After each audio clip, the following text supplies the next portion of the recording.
Hello and welcome to Create Expectations. I'm Tom Doom Boom Kennedy, joined by Dan from the Swamp Lozier, Matt Skinny Ape Carvalho, and Chris Supercell Palumbo. Gentlemen, this is a bittersweet moment. It's our last episode of 2023, and as always, we'll be diving into our albums of the year, our picks for our favourite albums of the year, our biggest vintage pickups from the year, and our biggest contemporary pickups from the year. This is, after all, a podcast for record collectors. Before we jump into everyone's picks, real quick recap on the year that was.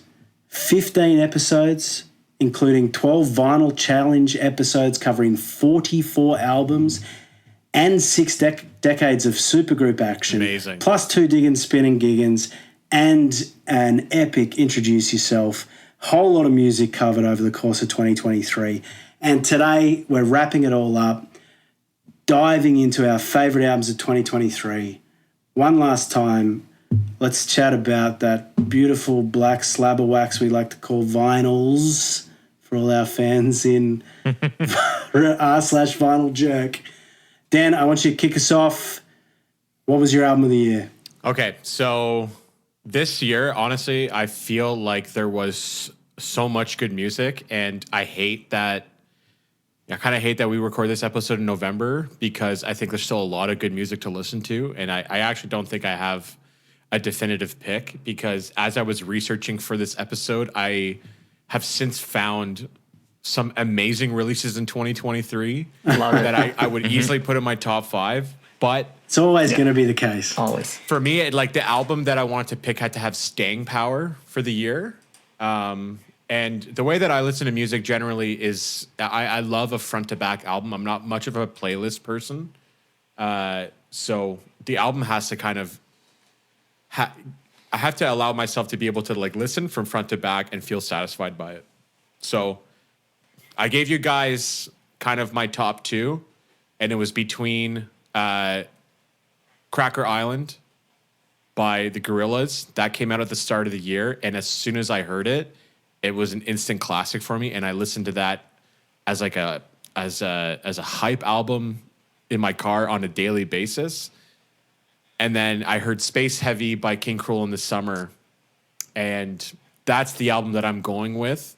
It's the one that just, to me, feels like a full album. Like when you listen to Cracker Island, yeah, it's a great album, but it's a hit factory. Like it's just hit after hit after hit after hit, which I love about the album.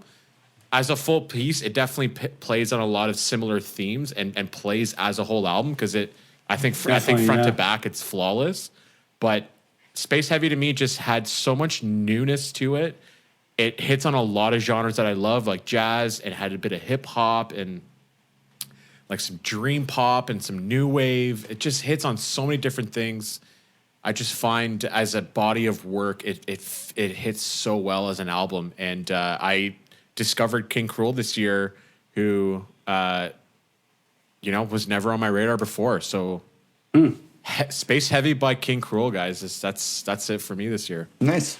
Fair, yeah. I knew as soon as you posted that one between those two, I was like, oh, I know which one he's going with because you started talking. I thought he was going Gorillaz. Really, eh? It was a really hard pick, honestly. Like even when I say it, it's hard for me to say like it's definitively number 1. It's like Matt always says, it's a 1A or 1B. Oh yeah. I just thought as soon as you were like, no, listen to it, don't skip, listen to it front to back. You have to listen to it front to back. It's you need to do it. You need to do it. I was like, okay, he's going with this one, and I get why. But I also picked up Dan's point on that. Was, to me, Space Heavy is a concept album. It's a really consistent theme throughout, and there's like a recurrence of melodic themes throughout. Like it's subtle, but you hear it along the way. Lyrically, it's consistent. Like it's pretty grim, I would say, and introspective. It's dark, yeah. And like you can't listen to one track on that and be like, oh yeah, I know King Krule. Like you got to listen to that whole album. Yeah, I just wanted to make sure because I know Chris, you are a playlist kind of guy, and you like to whatever's on is kind of the vibe. And as soon as you said like you listened to the playlist of our top albums on shuffle, I was like, oh no, that is because like all the different bands all over the shop. You're gonna hear a Space Heavy song and go, what the hell is this? No, it just was. That was because in the car where I'm taking the other car, which doesn't have a fancy screen, it's just I just got Bluetooth for it, like an adapter. So I click my phone and then I throw it in like the passenger seat, and I had it on shuffle. It wasn't supposed to be on shuffle, and it was, and I was like, "Oh, this is god awful." I loved it. Like it was hectic and all over the place. I was like, "This is a playlist that doesn't. It doesn't work at all." It was great. Chris, honestly, like I'm the most curious to hear your opinion on the album. Like I couldn't, and I was telling this to Tom yesterday. I couldn't get into it, and I felt really like bad. I just looked at him and was like, I can't do it. I just can't.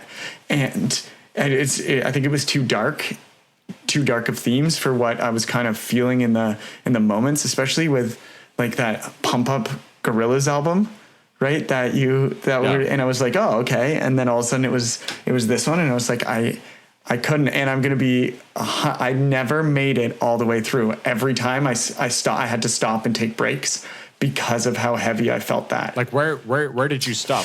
Where's the furthest you got? I got to, and I'm pulling it up right now because I think I got to song 6. Empty Stomach. So what is that? What? Yeah. So 1, 2, 3, 4, 5, 6. Yeah. I get where you're coming from. Yeah. Like it's probably different than what you're normally listening to, but you missed the 3 songs that I think were in my songs of the year. And I'm sorry. And on the album. So that's why I said you need to try to listen to the whole thing. And because there's some gold on the album. Okay, and it's on there. I have it starred. Like it's not just sitting in my library. It's on there to be like, no, this is something when you're in the mindset, it's something you need to go back to. And I think that's important as well, right? Because depends on we talk about that a lot. I really love the album of the year and just this podcast in general for the new music that it offers me and the new perspectives that it offers me on music. And King Krule is a name I've been aware of. I know, like for years, I've known that he's a bit out there and funky. I know that he's got his roots in blues. That's kind of, if you stripped everything back, that's where he is. When I listen, this is not an album I would have sought out. It's not an album I would have said, I want to sit down and listen to that. I listened to it on a dreary fall day on an hour-long walk, start to finish, and my first instinct was, this is punk. This guy is punk. Yeah. Not in the traditional sense, but he is a punk. Oh yeah. And the layers on this thing, but also the simplicity of it, I thought it was beautiful. Like grim and beautiful. Yeah, he calls it jazz punk. Yeah, I could see that, yeah. Yeah, well there you go. I like, it's not something I would try to listen to every week, but it is something that I'm going to come back to. Yeah. I know it. Because it's too unique not to listen to and appreciate and find new elements of. And lyrically, he makes me laugh. Oh, yeah. Like, his lyrics are his so lines, absurd. like, if I die, just throw me in the trash. Like, I just chuckle when I'm listening to him. Thank you for bringing this to our attention, Dan. Matt, I'm curious to hear what you thought about it. I'm kind of echoing a lot of the sentiment of, but actually a combination of Chris and Tom here, but more along the side of Chris. Because I remember listening to his debut album and it was a struggle to get through. Again, very dark. And this album is obviously different. There's been progression for sure. But again, I feel like this was one for me I have to go back to because for a lot of the same reasons both of them have mentioned already. Like, I feel like got to be in the right set of mind, maybe the right setting like Tom had mentioned. It's very unique though. And because you've made it the album of the year, I know I have to go back and give it a second listen. You guys to see, have to because it took me 4 or 5 listens, right? Honestly. And fair enough. What I love about this kind of music are the layers, and I understand they're not normal. It's not normal song composition. When he describes it as jazz punk, I understand that a lot. Like, yeah, sometimes if you're not in the right frame of mind to listen to music, period, then the only thing you should listen to is pop music because it's going to give you what you need out of music. But if you're trying to listen with some intent, you can start hearing all these layers, and like there's so much technical prowess on this album. He basically plays every instrument and does everything on it. That's really cool. And when you start listening to this album, from everything that I heard this year, nothing touches it in terms of how many different layers are on these songs, and that's kind of why I loved it so much. Okay. Yeah. Fair enough. And Dan, because one of the rules of this is we don't have to have it on vinyl for our album of the year. I know you don't have this, but if you are going to buy it, there is one copy you need to seek out, and that is the Japanese exclusive, limited to 250 copies, available at Big Love Record Store in Shibuya. Came with an obi, a metal pin, and a lenticular card, and it is very expensive. How much? I'd have to go back on a Discogs, but it is by far the most expensive. Oh my God. 250 copies. So there's your wax facts on King Krule's Space Heavy. Last piece of the puzzle, Dan.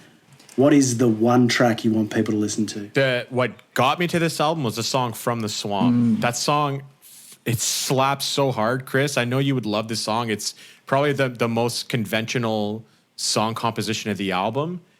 And that's what was fed to me on the algorithm, and that's what drew me to listen to the entire album. Love the algorithm. I was going to say that's the one song that stood out to me, like the big song on the album. That's From the Swamp. It's a song of the year for me. Wow. Okay. Yeah. Then back it goes. Right? Yeah. Then back it goes. Yeah. Almost forget you. To the back of my mind. Not too drowned in my sorrow. Cause if it's from the swamp, then back it goes.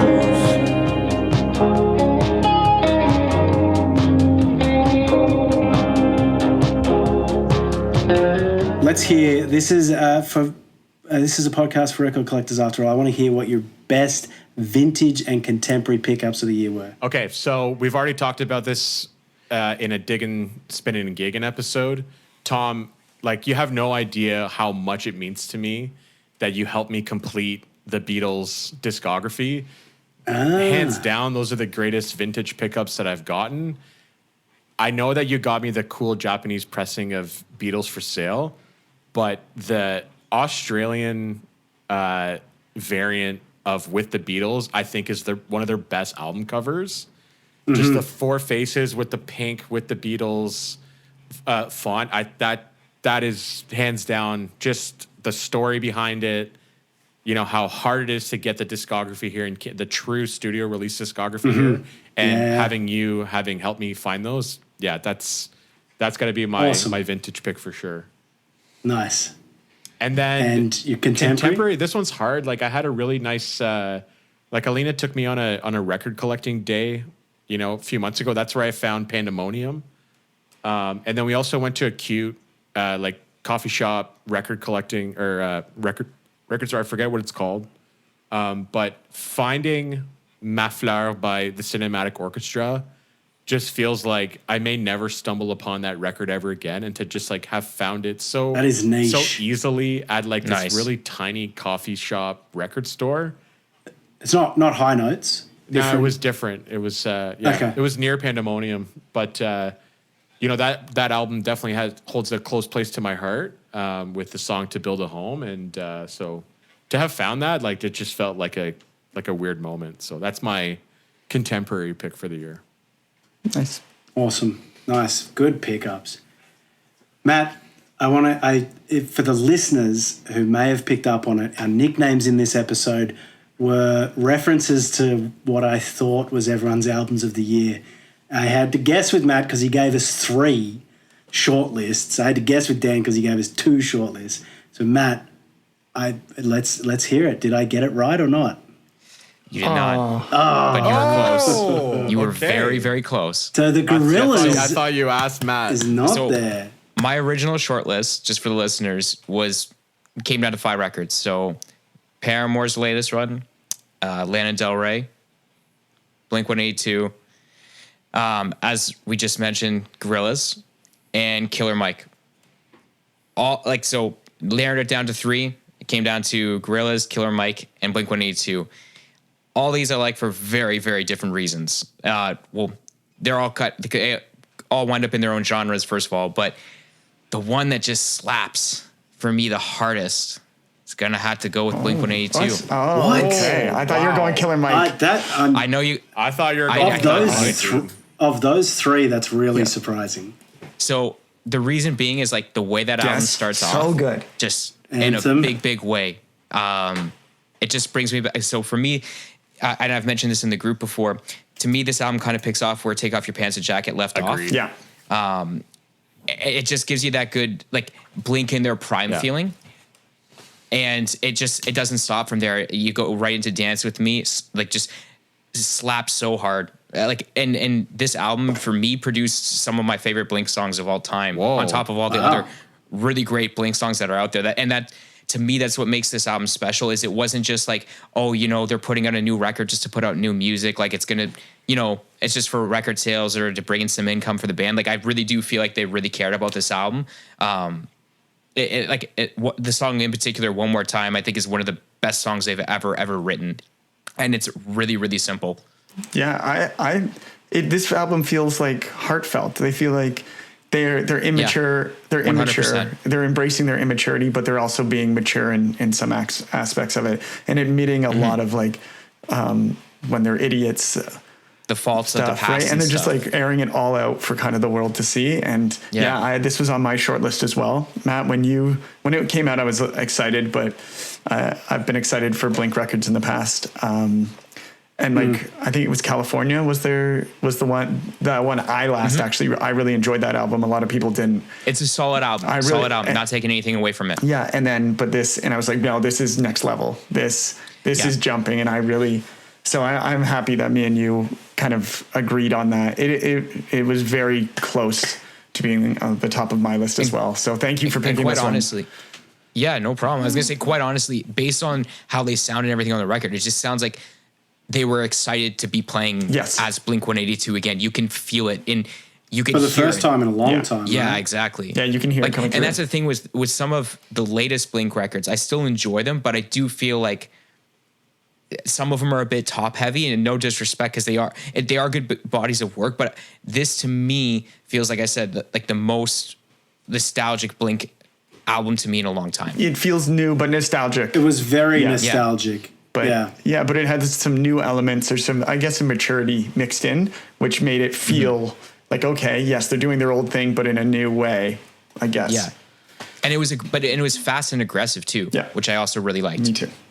Yeah, like I agree that it's like if it has that nostalgia, but honestly, listening to this album made me realize Blink is just pure nostalgia for me, and that's it. I didn't like the album. Okay. I didn't like it. It's like, I understand, like I 100% agree with your point. It feels like a continuation of Take Off Your Pants, but it just felt too much. It just felt like all of the songs that couldn't make the record on Take Off Your Pants and Jacket. I listened to it 4 times. Good for you. Interesting. And nothing that I heard was like, oh, this feels fresh. This feels new. And I had that same exact thought. Like, it just feels like they're just doing what they were really good at in the early 2000s, and it's good. Trust me. Like, it's Blink-182 is still a great band, but for me in particular, it didn't have that like holding power to make that's me fair. like love it, because every other album that you had there except for the Killer Mike and the Blink album were in my top 10 as well. Yes. You really threw me, Matt, because I was like, for sure, it's either Gorillaz or Killer Mike, like, and I know why you would pick either of those. Was it the nostalgia that took you back the most? Do you think? So these 3 albums, and I mean, granted, Blink is the newest of the releases, but these were the 3 that kind of brought me back, that I would listen to the albums like in their entire body of work, and it's the one that I would say just kept me engaged the most. Like, I love the new Killer Mike album. I think it's his best album he's ever put out there. But near the end of it, there's a couple songs there that I'm just like, they're good, they're okay, but they're not my favorite, right? Whereas this, I was just like, yeah, I'm on board with this. And if I was picking between, like, if I had to make it down to just a short list, I would say the Gorillaz would be the second one for me. It would be 1A, 1B, Blink, and Gorillaz, and then Killer Mike. Okay, all right.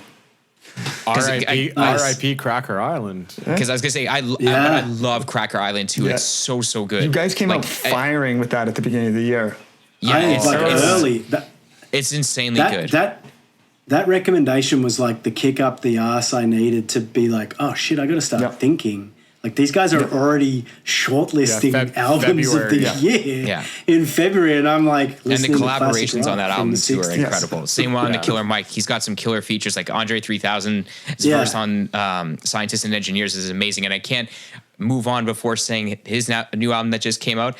It's really, really good. If you guys haven't listened to it, check it out. I love it. But again, got to be in the right state of mind for it. It's so good. Andre, it is really good. I had it on while marking. So good. But we are talking about your album of the year, which is Blink. I couldn't find a lot of information. There was probably the thing that stood out to me most about the vinyl with this, which is common for modern releases, is there are just a shitload of variants when new albums are being released. The one that was most limited was limited to 5,000 copies. So like these guys are like big quantities. That was the most limited version I saw. So I don't think you're finding anything that's super rare in what they're doing, but it's just nice to see that it's a given that a band will release something on vinyl. Yeah, 100%. Do you own it on vinyl, Matt? I do. Of course you got do. it the day it came out. It does. I just thought I'd ask. A silly question. That's a rhetorical question. Okay, Matt, what's your track? So the track off this, for me, I hate choosing singles, but god damn if I don't love this song. Dance With Me. Yep. It's a good one. It's catchy. It's upbeat. I don't know. That song comes on. I get jacked up every single time I hear it. Yeah. No friends, you know you want you. Shaking those hips like the devil's got you. Waiting all night, cause now I want you. I ain't had a chance, here we go, I got you. Ole, ole, ole, ole. Yeah, we're doing it all night long. Ole, ole, ole, ole. Yeah, we're doing it all night long. Ole, ole, ole, ole. Yeah, we're doing it all night long. Ole, ole, ole, ole. Yeah, we're doing it all night long. This song is making me back. All right, Matt, now I know this next section is going to be really hard for you, but because I presume you have like this spreadsheet with 10,000 He just items has them on sitting next to him, the vinyls. So he's just That's been a good idea. it. Yeah. And you go sort by, and somehow you've got to decide what your favorite vintage and contemporary pickups were for the year. So what have you got? So my favorite vintage, if I'm being completely honest, so both are coming from the same era, going 90s, because I guess you could consider it vintage now, right? So my favorite vintage I'm going with is Amanda Marshall's debut album. That's a big. Nice. You saw them live this year. She's having a moment. Yeah, hey? she is having a moment. I'm glad that she's back. I'm hoping she does more shows because she put on a hell of a show this year. I really enjoyed it. Definitely up there for one of my favorites of the year. And I just love that album.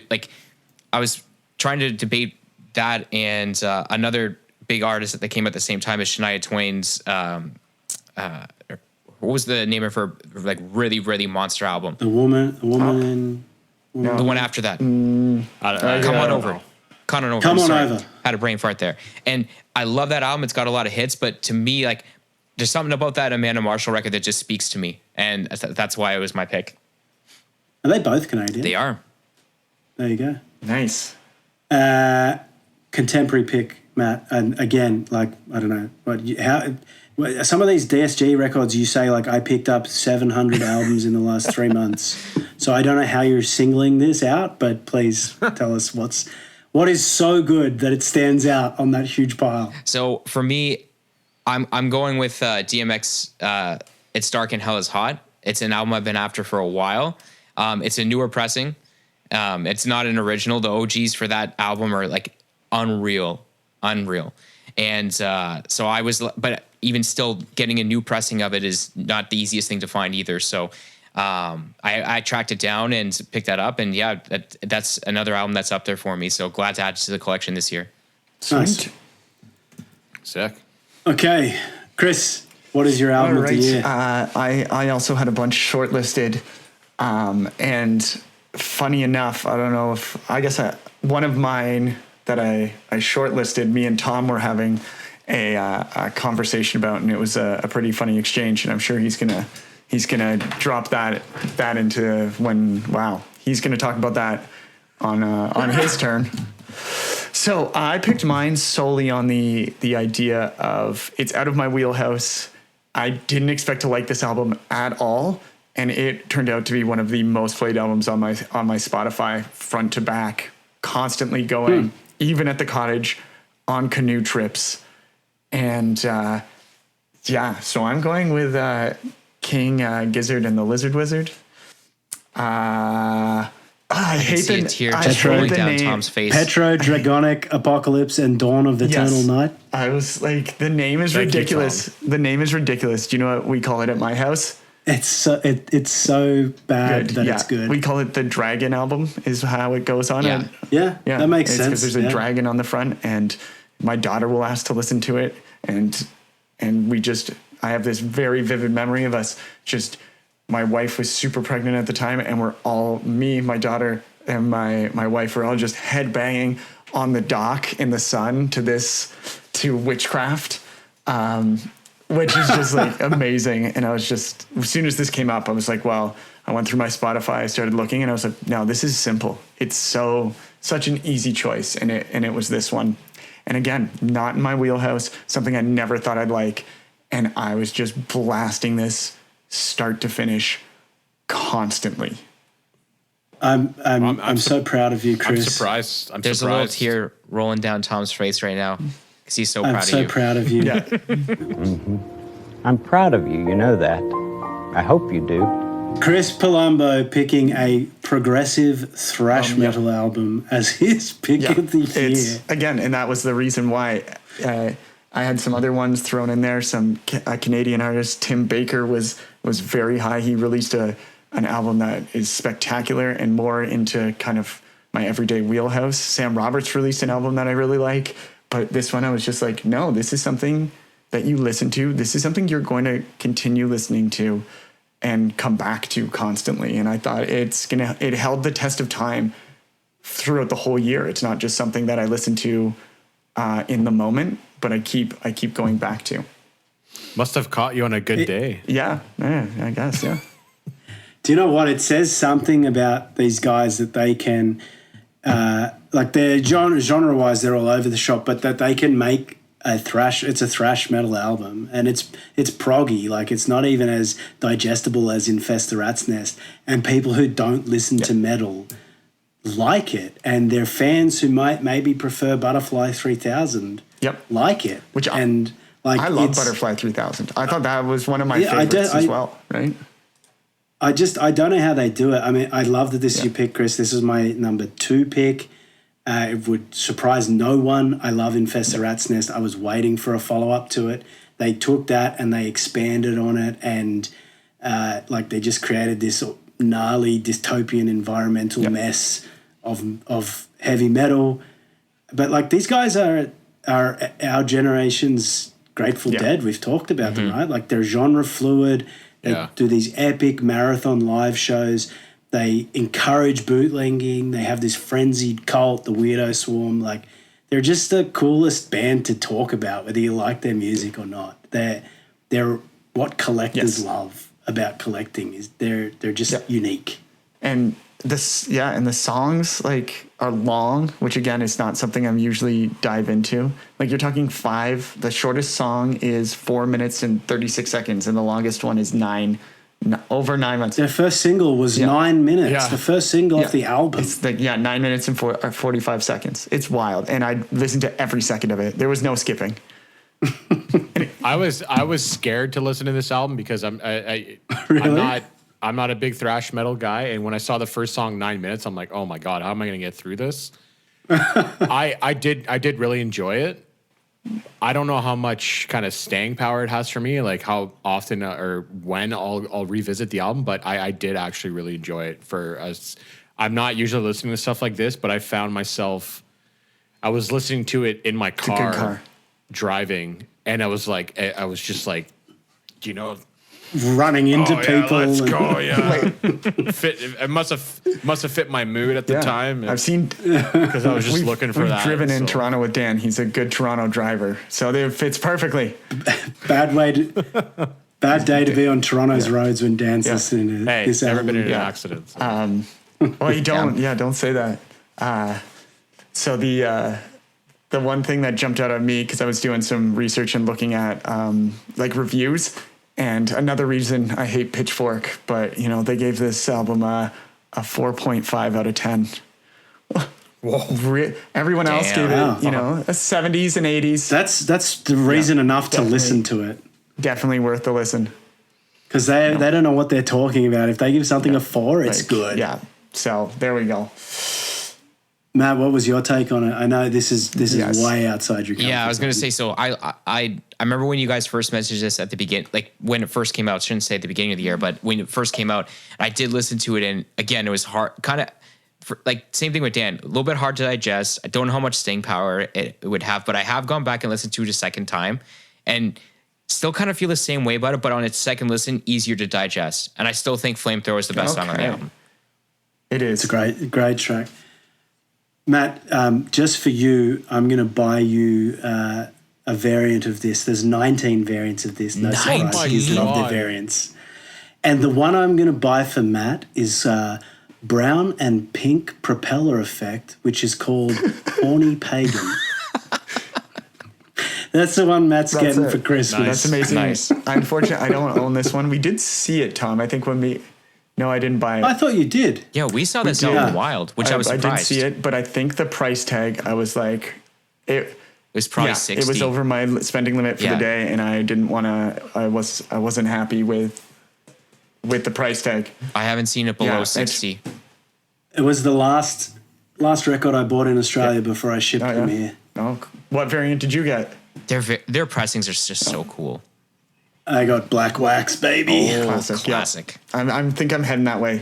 Colored vinyls too hip nowadays. We gotta go back to the classic. Well, everyone's doing it now, right? Like everything Colored- is colored now. What? Colored vinyl's Oh, no, cool. anymore, yeah. I don't want colored vinyl. No, but you know what though? Because we had this hot take early in Yeah. the podcast. It's like 2 years and ago. I was very anti-colored vinyl. I Chris all of a was sudden, very like, for it. Oh, loved Chris it. was very for it, and then all of a sudden I was like, I wanted to collect colored vinyl because of the Yeah. collectability. And Yeah. now I'm kind of going back Yeah. to black vinyl. So that's a topic that I feel is Yeah, very ebbs and flows.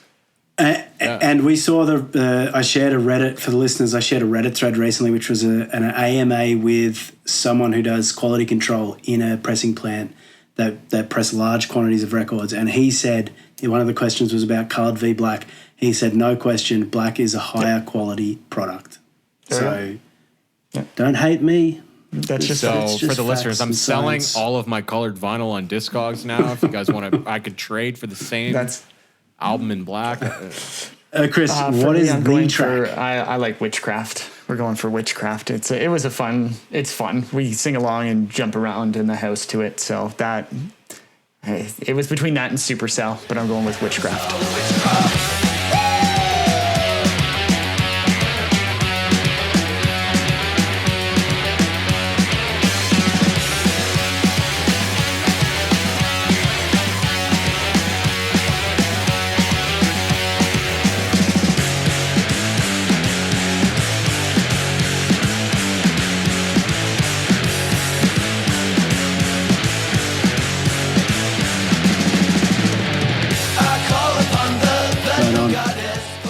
All right, let's talk about your vintage and contemporary pickups for the year. My vintage pickup, I was super stoked to get it. I went hunting for it constantly, and then randomly one day on the way home from work, traffic was bad and forced me to go by my local record store. So I was like, let's stop in. And as I walked, That was the hand through of the door, fate. it was Yeah. sitting in the new arrivals. New And arrivals. it was it's Northern Lights Southern Cross. Because when Dan introduced Nice. that, I was like, yeah, I need this album, and I couldn't get my hands on it. And I went to record fairs and shows that were kind of around, and everyone was like, why? And I was like, what are you? Yeah, you I don't was like, see it a lot. what do you mean, why? And they're like, no, you want that one. And I'm like, no, I don't want the Brown album. Like, I already have it. Like, I'm looking for Take this a one. hike. He's like, nah, no, why? And then they'd kind of they did this Shut classic thing up. where then they'd start arguing with themselves. And then I was just kind of left standing there and being like, and I was Sniffing like, their I own don't, farts. so you don't have it, right?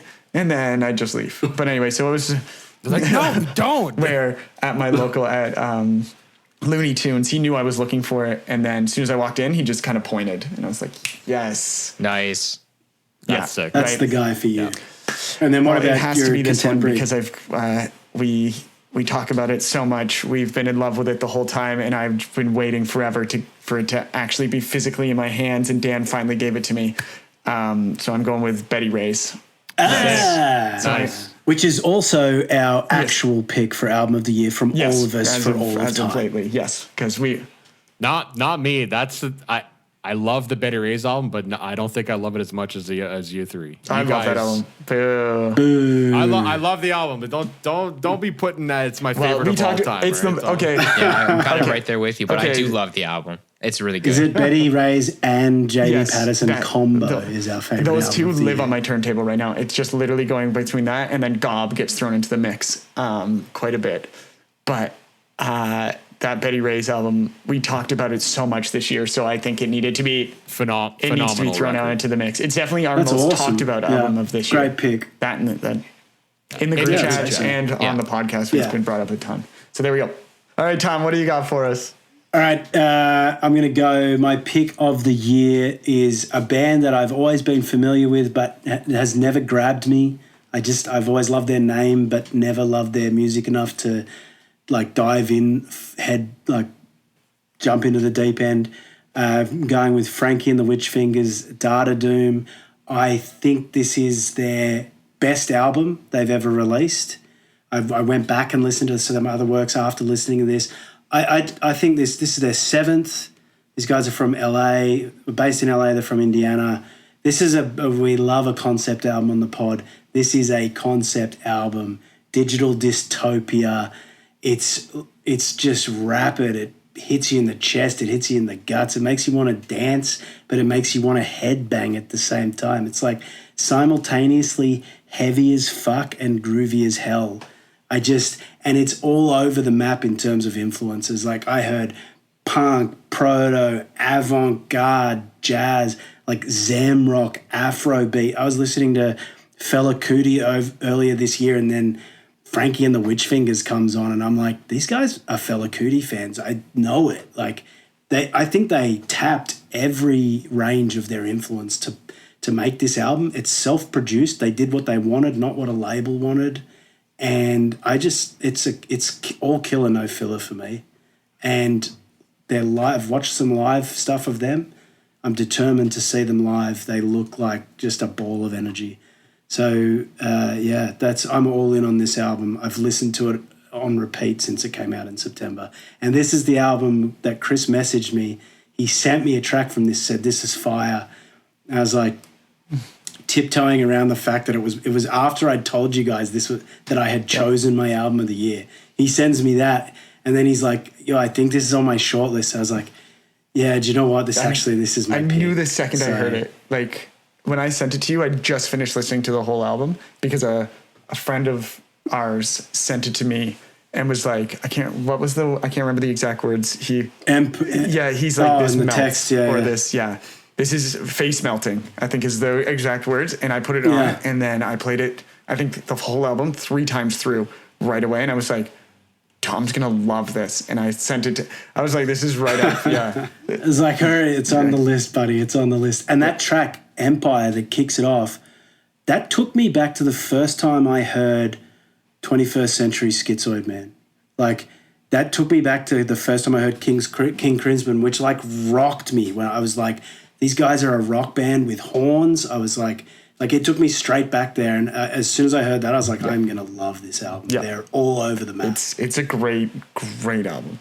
So this I felt the same way about it as I did the King Giz album. I mean, I feel like every time we have this episode, we can really see like where all of our taste comes from, and Oh yeah. Like the all killer no filler. Yeah, I definitely got that from the album, and I think I like this one better than the King Giz album because it just kind of spread. Same. It spread through a few more genres. It definitely does. Yeah. But again, like I don't know how much staying power it has for me. I understand that there's like a few genres in it, but you're gonna hate me for saying this, but I just felt like the album was a little bit one dimensional. Wow. It always just hit at the same note the entire time. It definitely does, and I mean, this may be diving too deep into it. I think it's intentional. It's a concept album, and I think that's the Data Doom. Like it's incessant. That's fine. It's incessant. If that's the concept, that's fine. I totally get what you're saying though. It does hit the same every track. Yeah. Lyrically, I love it. I mean, it just taps a bunch of bands that I love. So that's why it hit and stick for me. Yeah, but to be clear, I liked it. I mean, it's obvious that they're a tight band, and what I was listening to, I enjoyed pretty much every minute that I was listening. Nice. Yep. Matt, how did you take it? Dan basically took the words right out of my mouth. Like I felt the exact same way. Like the exact same way. I really have nothing else to add here. But I know Dan said the same thing. I did enjoy this more than the Kid Giz album as well. Interesting. It was a little easier to digest. I think Dan's point about our influences is so spot on. I've never thought of it that way, but like you listen to this, you're like, oh, Tom's into heavy metal. Like do you listen to Krule? You're like, Dan's into jazz. Chris is the one that's thrown it off. Chris, we've said this before. Yeah, Chris is the wild card. Chris is the wild card, and then Matt, it was going to be pop punk or hip hop. Yeah, it has to. It's like, but it has normally to ends up in one of those two. If you guys want to buy me, I've ordered this actually from Sonic Boom. Shout out to Sonic Boom. I've ordered this record, but if you guys want to buy me a really nice present, the sought-after copy of this is the UK exclusive, hand-numbered, limited to 500 copies, and comes with a 7-inch flexi disc with a bonus track. So let's just check that on your list for Christmas. I'll buy that for you if you buy me that Space-heavy record. Ooh. I have a feeling that one's a little more exclusive. Track for me is pretty simple. It's Empire. I hate just picking the lead-in track, but it's the best. It works so well to start that album. It sets the tone. Yeah, like when the album started, I was like, yeah, okay, this. It's gonna be fun. I know what journey you're taking me on. Yeah.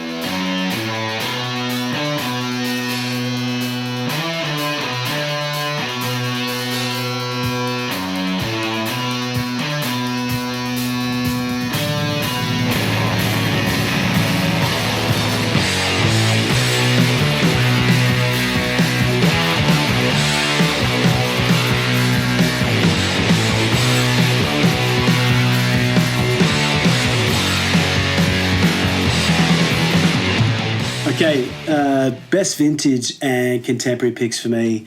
Start off with my contemporary. I don't have this yet, but it's a pre-order. It will arrive before this episode airs. It is a compilation album from Suitcase Records, which is the pressing plant which opened in Brisbane in the last couple of years. First pressing plant Brisbane has had in 30 years, and this is their first compilation release called Suitcase Showcase Volume 1. They're going to do one of these every year. It's fan voted from the list of independent artists whose records they pressed in that calendar year or in the 12 months lead up to it. So it's 10 tracks from independent artists pressed by Suitcase as voted by the fans. I voted in it. They're going to send some other, I think, a T-shirt and some coasters from the test pressings. They do have a Suitcase Records sticker label, and they cut those out. They regrind the vinyl, they cut the stickers out and turn them into coasters. So that's coming with it. It's going to be a cool little piece of memorabilia. I also own the first album they ever pressed as a record plant. Just as a Brisbane music scene guy, I think it's important to have in my collection. Nice. That's cool. Do we know any of the albums on there? Do we know who's on there? No, you wouldn't. I don't think you'd know any of them. I know a few of them. You guys wouldn't know any of them. And some of them will be a surprise to me. So I'm excited to get it in my hands. Sounds like Big Shiny Tunes back in the day, and I like it. Yeah. Yeah. So my vintage pickup for the year is not music. It is a record, but it is not music. So this is the most precious record in my collection. This is, I guess it's called, it's ambient. It's art. It's a piece of art. So I picked this up when I was in New Zealand before we moved to Canada. It was at my mum's place. This is from my late uncle, Julian Dashba, who is considered one of New Zealand's most consistent and challenging contemporary artists. He's a Fulbright scholarship holder. He did residencies in the US. He was challenging artist, and he did things that were all over the map, from oils to vinyl records. And this is a 7-inch, clear 7-inch that was pressed on a label that he founded with another one of his artist friends. It's called Dear Leo. That's the record. Wow, that's cool. The label is called Circle Records is the label that he founded with one of his Australian artist friends. They used that to imprint to release a bunch of ambient noise art. I spoke to my aunt, his partner, about this before the recording to get a bit more background. And she said basically Julian's recordings were usually ambient sound recorded in sites that were important to him or had latent meaning. So some examples of that, he recorded at the site of Jackson Pollock's death, and he recorded in front of, in a gallery setting in front of Pollock's Blue Poles. And that sound of people experiencing that art, that's an example of this. Dear Leo is 2 phone calls from New Zealand to the New York galleries of Leo Castelli, who's an art dealer. It's just the answering machine from those 2 galleries. And it's basically the idea of like a ringing phone, an unanswered phone, and phone reaching across time and space from New Zealand to New York. So that's my that will probably for all time be my best vintage pickup. It's really obviously important to me for reasons that it's not to do with the music or the art, but yeah, that's very cool, Tom. Yeah, Nice. really cool piece. And the listeners won't see it, but there's my uncle when he was a struggling artist driving taxis to pay the rent. Right on. Nice. Yeah. So yeah, great piece. that's me. That's us. Yeah, that's a wrap. That's us. That is a wrap on 2023. Once again, just want to thank everyone for coming with us on these great digs we've had all year. Dan, you want to say something? Before we sign off, I just want to give a shout out to a couple albums that may not have been on anyone's of our list. Just want to make sure people give these guys a shot. Spirits by the Circling Suns, Yard by Slow Pulp, Norm by Andy Schauf, The Record by Boy Genius. We didn't really talk about that. I thought that was one of the better albums this year. And then Fly or Die, Fly or Die, Fly or Die, World War by Jamie Branch. Big story behind that artist, big album that they put out posthumously. Those are all on my short list this year. Nice.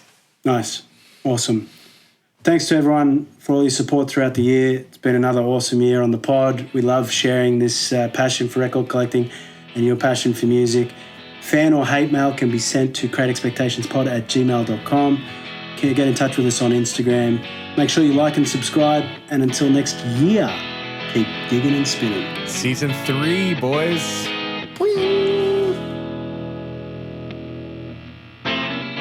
The Groovy Guys are Tom Kennedy, Dan Lozier, Chris Palumbo, and Matt Carvalho. With your host, Tom Kennedy. Music by Dan Lozier, post-production by Matt, and album art by Chris.